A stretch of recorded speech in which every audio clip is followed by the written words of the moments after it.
నీ తప్పు లేకున్నా నిన్ను ఎవరు బాధ పెట్టినా, నీకు ప్రతీకారం తీర్చుకోవడం చేతకాకపోయినా కాలం తప్పక శిక్షిస్తుంది.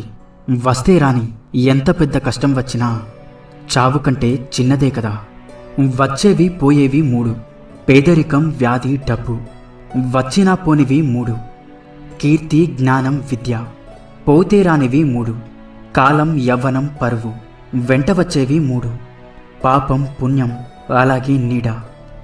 గెలవాలంటే కష్టాలను ఓర్చుకోవాలి, బ్రతకాలి అంటే ఇష్టాలను మార్చుకోవాలి. నిన్ను ఇష్టపడే వాళ్ళు నువ్వు ఎలా ఉన్నా సరే సర్దుకుపోతారు. నువ్వంటే ఇష్టం లేని వాళ్ళు నువ్వు ఎంత సర్దుకుపోయినా సరే దూరమవుతూనే ఉంటారు.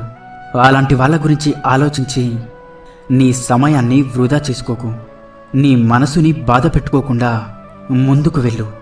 విజయం నీ కళ్ళ ముందుంటుంది. కష్టపడే దానిలో